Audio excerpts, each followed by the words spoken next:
There is a cyclical disaster on Earth.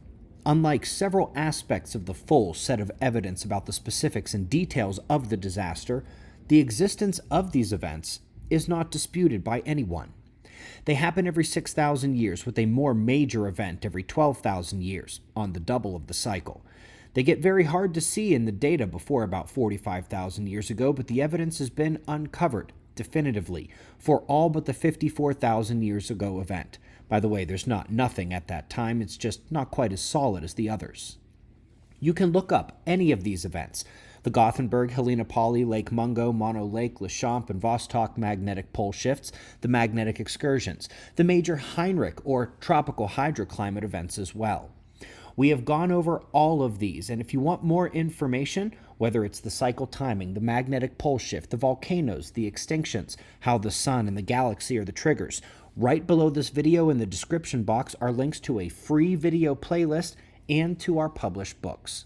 But we want to go over two critical points today: that the evidence in this recurring cycle can only be caused by the sun, and that the existence of impactors actually fortifies that, but cannot stand alone as an impactor theory. Indeed, the evidence suggests that Graham Hancock and Randall Carlson are still missing a major piece of the puzzle.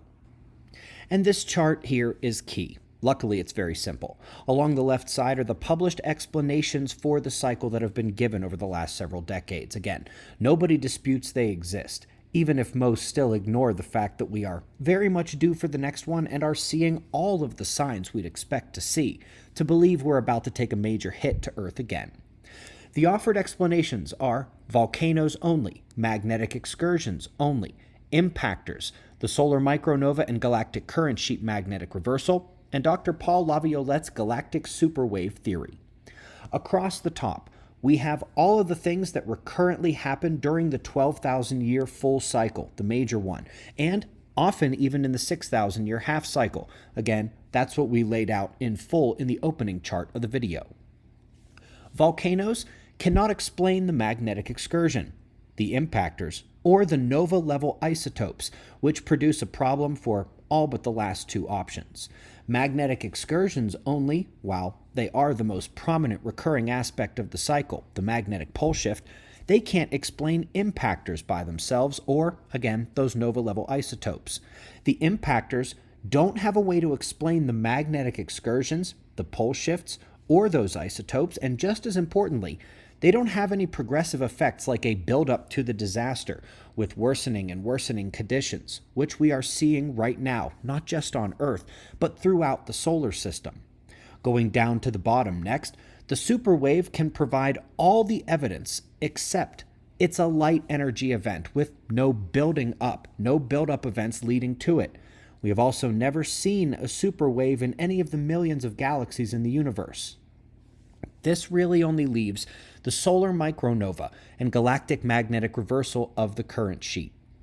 This one can provide all the evidence, including the buildup as the current sheet overcomes the solar system, which has been ongoing for several decades. All the evidence is here now, and the nova science has begun to catch up as well. It is the only thing that checks all the boxes for the recurring disaster, and the aspect of this that hits most people, especially the impactor theorists, is having questions about why there is an impactor cycle with the solar micronova. How does this provide the impactors we see? Well, first, there has actually been a well-known impactor cycle based on the data. It's pretty darn close to the 12,000-year major cycle that's recognized. It's actually easier for the solar micronova to make an impactor cycle than it would be to get from comets or asteroids, which would hit once and then they're done.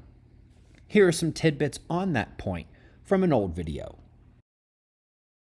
And at the 12,000-year cycle harmonic of the sun's long cycle, there is a solar micronova, which makes the isotopes and the microtectites, which pushes the asteroids from their paths and makes its own impactors out of its own shedded shell as it cools and congeals through space.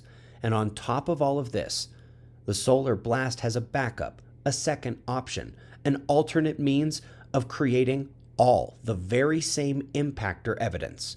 We look to the only extreme version of sphere magnet field collapse known in the cosmos, a magnetar burst, where you can see here in NASA's animation, there is an overcharging of the L shell fields, and the path of least resistance of the flow changes to arc discharge mode straight down.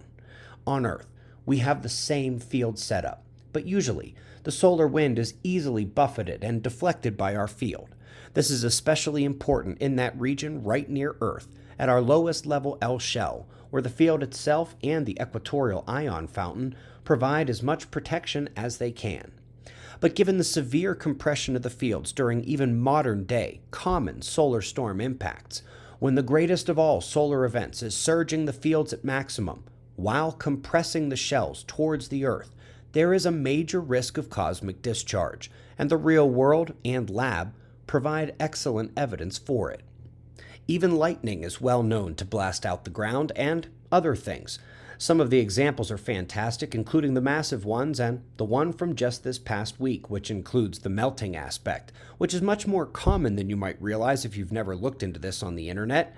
And the heat of the lightning, 1,000,000 degrees or more, can make the isotopes and microtectites in the melted material seen with these craters on every continent. This one was discovered in a pipeline during an inspection after lightning sensors went off and systems fluctuated. An amazing tiny crater. Of course, those who know Billy's plasma lab know he's an expert at craters and making many different geological formations actually, using dark mode, glow mode, and arc discharge electricity. A number of the discharge videos look exactly like every impactor simulation ever made. So to review, that cycle is real and it matches the solar and geomagnetic cycles. In theory, a great magnetic cyclical comet could exist, but to affect the entire solar system it would have to be huge, and with everything changing already now, it's been changing since 1859, we still see no great comet. On the other hand, the major solar event makes the impactors and wildfires and isotopes and microtectites, and it actually has two different ways to do both with the shell itself and with the arc discharge at a massive scale. I'll see you in the morning for the daily update. Be safe, everyone.